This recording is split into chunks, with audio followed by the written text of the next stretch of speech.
mengintegrasikan sehingga tidak ada pemahaman atau pikiran sekuler, adanya westernisasi istilahnya kan. Kita itu semacam dibaratkan.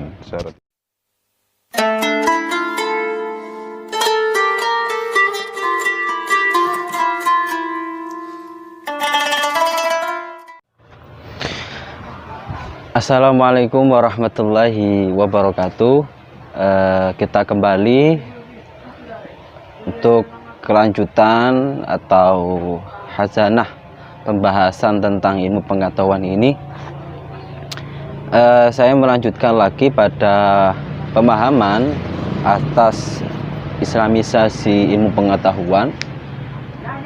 Kali ini memahami dari konsep islamisasi atas sains. Ini dipelopori oleh Profesor Dr. Ismail Al-Faruqi. Nah, kita ketahui sekitar 15 abad yang lalu Islam sudah banyak menggelontorkan atau memproduksi banyak khazanah ilmu pengetahuan. Kalangan umat Islam ini setelahnya itu maksudnya sebelum Renaissance dari Barat itu sudah mau mengkaji lebih, sehingga sering kita ketahui mereka mengambil atau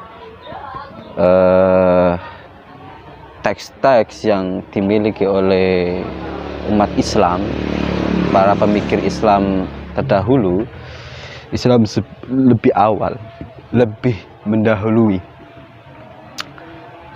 Di kalangan ini atau di wilayah ini maksudnya, yakni ilmu pengetahuan 4 abad sebelumnya itu kita ketahui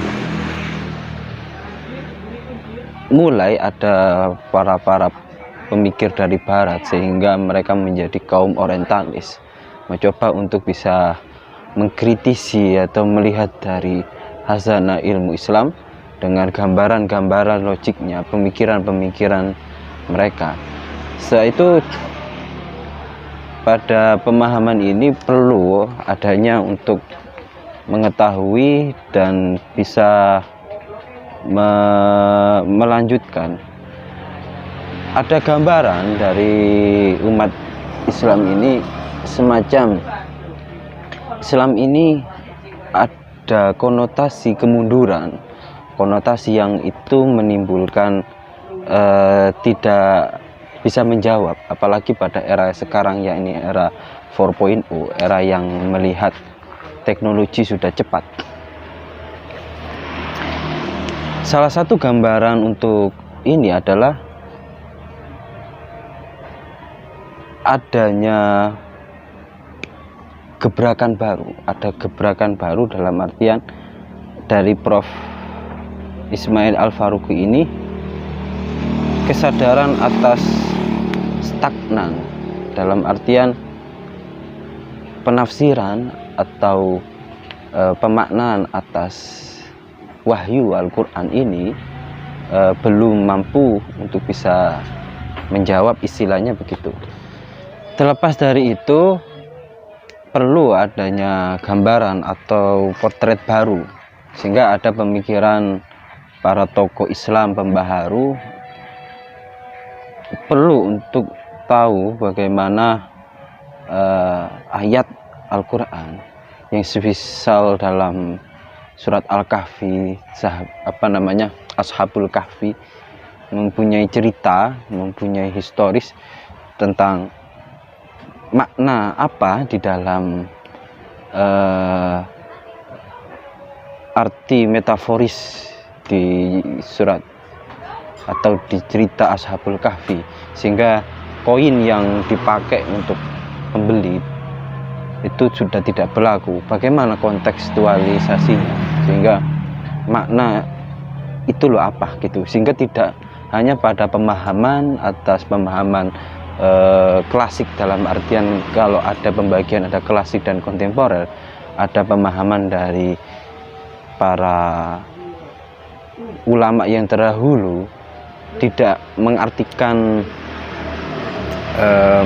memiliki kekurangan, tetapi setiap zaman akan mempunyai interpretasi sendiri, mempunyai hazana sendiri. Selanjutnya yang kalau saya gambarkan nomor 2, semacam dari kalangan umat Islam itu setidaknya ada nilai mengkerdilkan istilahnya. Hanya memaknanya itu hanya pada nilai sastranya. Kalau kita ambil semisal masih menceritakan atas mukjizat Al-Quran itu dengan konteks Rasulullah, ini para sastrawan istilahnya atau pujangga yang memiliki puisi-puisi lah istilahnya yang indah. Konteks Nabi memberikan gambaran itu dan menunjukkan atas kemukjizatannya, maka ada nilai untuk mengkerdilkan dalam konteks sekarang yang sudah punya world view sendiri. Orang-orang mempunyai gambaran bagaimana kontekstualisasinya, terus pemaknaan atas takrif atau pemaknaan atas tafsirnya itu sendiri. Dan selanjutnya kalau kita lihat pada pemaknaan yang dulu, semisal kalau ini saya ambil menjadi poin nomor 3, andaikan dalam artian kemurkaan atau kemarahan Allah Tuhan ini menjadikan orang-orang yang mendalihkan atas membela Tuhan, membela Allah, membela agama Islam, itu hingga kata jihad itu masih menjadi arti kontekstualisasi dari tafsir oleh ulama klasik. Sehingga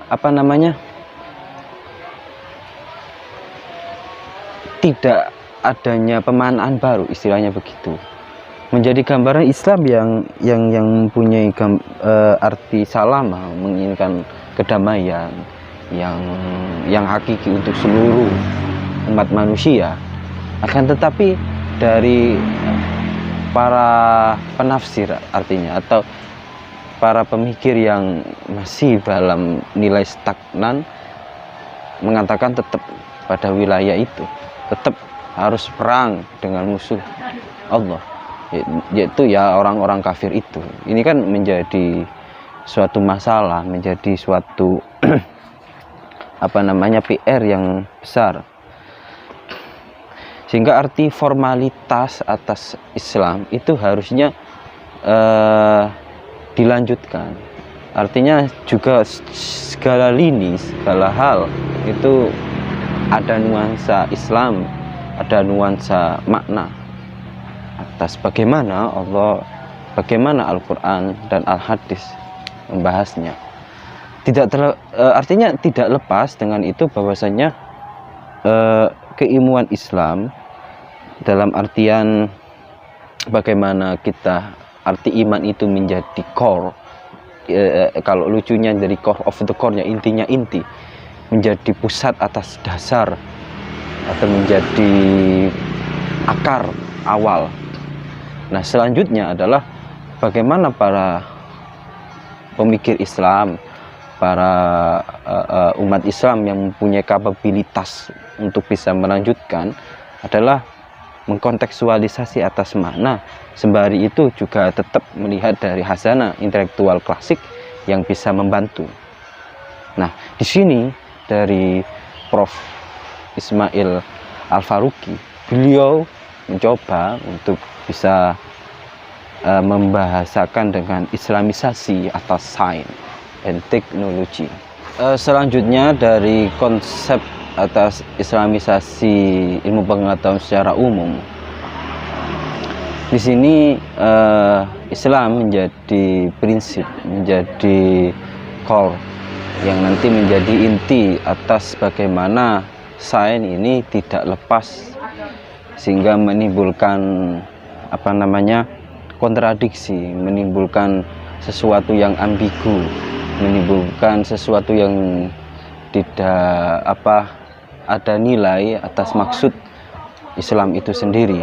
Nah, dari Mulyadi Kartanegara ini beliau memberikan kategori atau pengelompokan atas gambaran atas islamisasi sains atau ilmu pengetahuan ini. Ada sekelompok orang yang mengatakan menerima dengan gambaran kalau ilmu sains ini akan lepas atau tidak ada kontrol, ini membahayakan sehingga menimbulkan kecenderungan pikiran sekuler atau menimbulkan orang jauh atas Islam. Kelompok yang kedua yaitu orang yang mengatakan tidak sepakat, karena pada realitas sains ini kan memiliki dasar objektif, mempunyai dasar bebas nilai dan mempunyai perkembangan yang sangat pesat, sehingga Islam yang mempunyai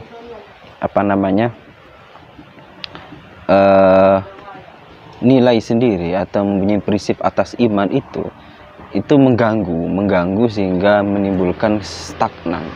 Gambarannya seperti itu. Dan selanjutnya kalau kita lihat dari Mulyadi Kartanegara ini, kalau melihat dari Barat atas ilmu yang di dasarnya, itu yang mendalikan apa yang bisa dilihat atau secara objektif dapat orang itu secara rasional mengatakan, oh ini jelas, sehingga sangat nuansanya itu positivisme. Dan pada ranah ini pemahaman kita yakni atas Islam tidak hanya yang secara kasat mata atau secara indrawi kita mampu merasakan, kita mempunyai hal yang di luar itu, lebih dari itu, ya ini pada pemaknaan metafisika, hal yang tidak mampu dilihat itu Islam sudah mampu, sudah bisa mempunyai gambaran itu. Lebih dari itu, sampai sesuatu yang kalau saya meminjam tentang eksistensi atau sesuatu yang terlihat, ada yang tak terlihat, itu kan yang Barat tidak mampu, sehingga perlu atas gambaran islamisasi pengetahuan ini tidak lepas ada unsur yang itu di balik layar, istilahnya begitu. Adapun konsep dari islamisasi sains atau pengetahuan dari Prof. Ismail Al-Faruqi ini, yakni kalau andaikan perkembangan ilmu modern yang mendalikan atas secara hal itu real, dapat diobservasi, bagaimana kalau kita dari kalangan umat Islam mempunyai konsep tentang bagaimana itu penelitian secara burhani maupun bayani hingga sampai irfani, kan begitu. Dan pada ini beliau mempunyai gambaran 5 hal yang harus ada pada skala lini ilmu pengetahuan. Di sini nilai-nilai itu adalah adanya kesatuan atas Tuhan, ada kesatuan atas kebenaran, ada kesatuan atas manusia, ada kesatuan atas hidup, ada kesatuan atas manusia. Maksudnya bagaimana?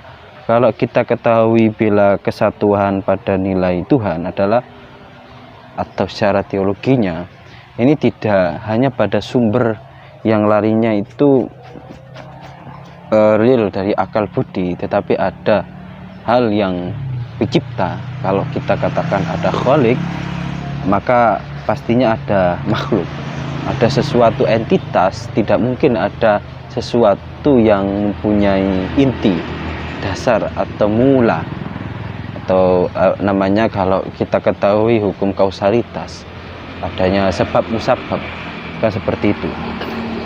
Sesama dengan itu ada kesatuan atas penciptaan. Dalam artian penciptaan Tuhan ini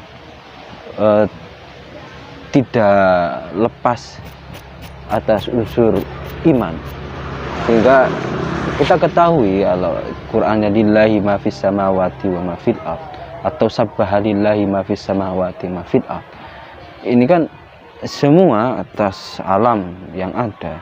Ini ada unsur atas hubungan secara vertikal pada Tuhan. Dan juga secara makna kesatuan selanjutnya, ini kesatuan kebenaran, yakni kebenaran secara realitas itu kalau kita rasionalisasikan pasti akan memiliki dua ganda. Nah, ini kan tidak akan selesai. Nah, kebenaran ini kalau tidak disandarkan atas unsur iman, atas unsur bahwasanya ada hal yang benar atas kemutlakan, maka seterusnya kebenaran itu akan menjadi relatif dan menimbulkan ambigu, menimbulkan ketidakjelasan. Dan kalau selanjutnya dari beliau, bagaimana untuk kesatuan atas hidup, maksudnya alam yang ada ini tidak hanya kita gambarin untuk kenikmatan atau nafsu kita saja, tapi ada unsur juga nanti keberlangsungan kehidupan, dan juga mampu melihat, artinya ada irama nuansa atas alam yang itu sama-sama menjadi eksistensi dari Allah Subhanahu wa Ta'ala, kan begitu. Dan yang terakhir ini atas kesatuan manusia, artinya kalau gambaran orang-orang mempunyai pengkotaan atas perbedaan etnis, budaya, suku, agama, maka bagaimana kalau ilmu pengetahuan ini juga memiliki kesatuan atas manusia yang sama-sama mempunyai keinginan sama untuk baik. Dan sembari dengan itu, kita kan juga ada hubungan hablum minan nas, bukan hablum minad dinil akhar istilahnya, atau hubungan karena beda agama terus menjadi sekat, tapi sesama dengan itu ada hubungan yang baik antar sesama. Nah, ini jadi gambaran atas Prof. Ismail Al-Faruqi. Selanjutnya dari Prof. Ismail Al-Faruqi ini juga membagi atas model pendidikan. Kalau di Indonesia kan kita tahu dari model pendidikan ada yang sangat tertuju pada kajian khazanah Islam klasik, dalam artian memahami tentang bagaimana karya-karya ulama terdahulu, ulama salafun saleh, ulama salaf itu dikaji hingga menjadi pesantren salaf. Pun itu bagaimana juga model pendidikan yang kalau diistilahkan terlalu barat, yaitu sekolah umum yang mengkaji atas keilmuan yang kekinian yang dihasilkan oleh barat, yang itu gambaran atas lepas, istilahnya itu lepas dari Islam, yang itu akan mengkaji lebih bebasnya atas ilmu yang baru. Dan yang terakhir ini pendidikan yang menyatukan atas dua itu. Kalau kita sering ketahui misalnya di universitas Islam, misalnya UIN atau IAI, itu kan istilahnya menyatukan dari hal itu, sehingga mampu untuk bisa istilahnya mengislamisasikan bagaimana unsur atas iman itu masuk pada lini itu, tidak bebas sehingga lepas begitu. Dan dari inti, kalau kita lihat dari gambaran islamisasi ilmu pengetahuan sains itu, dari Prof. Ismail Al-Faruqi menginginkan adanya integrasi antara ilmu barat dan timur. Kalau saya meminjam dari Prof. Hasan Hanafi, ini kan ada kelompok-kelompok yang itu menjadi kubu barat dan timur, itu yang mengkritisi atas timur, para kaum orientalis, dan akan di counter dari kaum ada orientalis dan oksidentalis. Jadi orientalism dan occidentalism. Ini kan sudah menjadi hazanah yang selesai, dan gambaran ini adalah gambaran bagaimana dari Ismail Al-Faruqi ini mengintegrasikan sehingga tidak ada pemahaman atau pikiran sekuler, adanya westernisasi istilahnya kan. Kita itu semacam dibaratkan secara tidak langsung, karena sangat cepat atas itu adalah dengan ilmu, budaya itu dengan ilmu, sehingga takutnya kan pikiran kita segala sesuatu menjadi yang rasional, tidak ada unsur makna inti dari itu adalah keimanan. Itu yang menjadi ketakutan.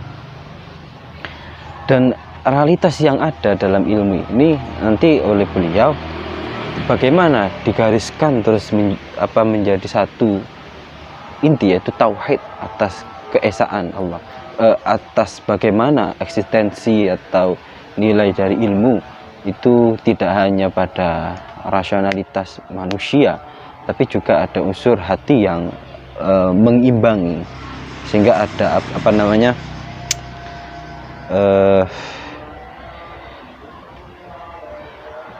kesamaan atau presisi lah istilahnya, tidak terlalu logik sehingga hati terlupa, maupun terlalu dalam nilai hati terus lupa kan. Hazanah ilmu pada wilayah ini kan kita cuma mengislamisasikan untuk bisa tetap mengambil, tapi jangan lupa unsur-unsur atas itu ada unsur keimanan. Hasil pemahaman ini bisa dielaborasi dan bisa dikembangkan. Oke, terima kasih. Jangan lupa komentar di bawah ya. Assalamualaikum.